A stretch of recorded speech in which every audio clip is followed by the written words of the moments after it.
China's new home prices grew at a slower pace in April compared to the month before, prompting the easing of property restrictions in some of the country's major cities. As one of the most watched economic indicators of the country, April's housing data showed moderation in China's housing market.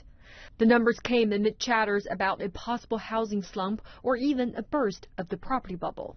But real estate experts say the recent numbers are not a cause for concern.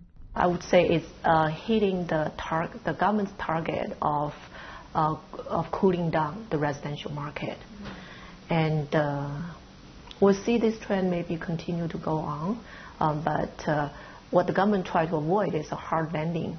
So far we haven't seen much of signals of a hard landing, but it definitely is a slowdown. Policymakers are already taking precaution to avoid a sudden drop in housing prices, but the effect of these measures have yet been realized.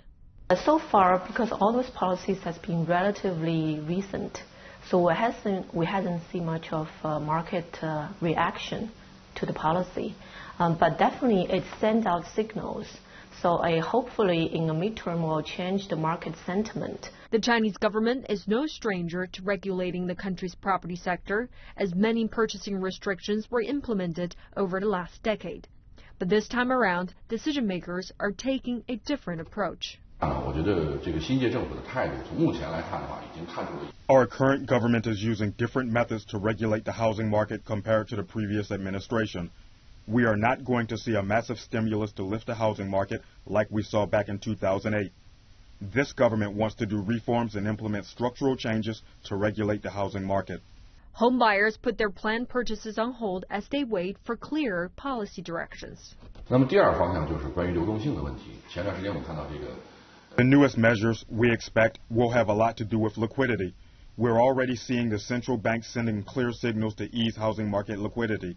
So in the short term, we're seeing some price fluctuations, but I think policymakers will tweak some policies and they're ready to appropriately roll out measures to stabilize the housing market. Overall, I'm staying fairly optimistic. China's real estate market is indeed showing signs of cooling down, and most industry experts expect the government to issue more policies in the near future to stabilize the country's property sector.